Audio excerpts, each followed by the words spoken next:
Welcome to our channel. Today we how to enable Amazon GuardDuty for VPS and cloud workloads, full guide step by step clearly. To enable Amazon GuardDuty for your VPS and cloud workloads, start by signing into the AWS Management Console.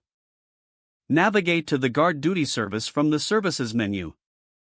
Once in the GuardDuty dashboard, click on the Get Started button if this is your first time using it. Select the region where you want to enable GuardDuty. Review the features offered by GuardDuty on the introduction screen. Consider including VPC flow logs, AWS CloudTrail event logs, and DNS logs.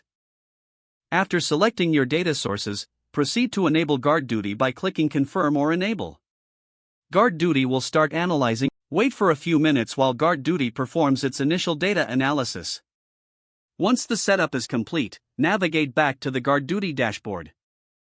You will see an overview of your findings and alerts. To integrate GuardDuty with your existing security and incident response tools, explore the integration options available. Optionally, set up alerts by creating SNS notifications for specific findings. Ensure you regularly review the findings and take appropriate action based on the severity of each alert.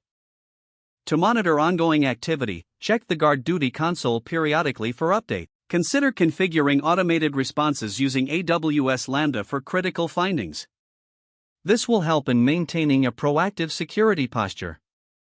Finally, familiarize yourself with GuardDuty best practices to optimize your usage and enhance security.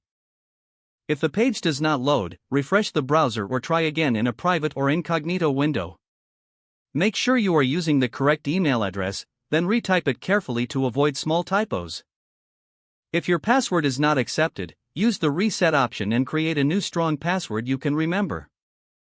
Check your spam folder for verification or security emails, then complete any requested confirmation steps. Enable two-factor authentication if available to improve account security and reduce unauthorized access risk.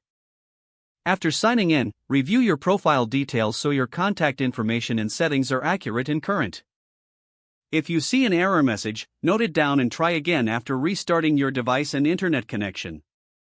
Log out when you finish, especially on shared devices, to keep your account and payment information secure.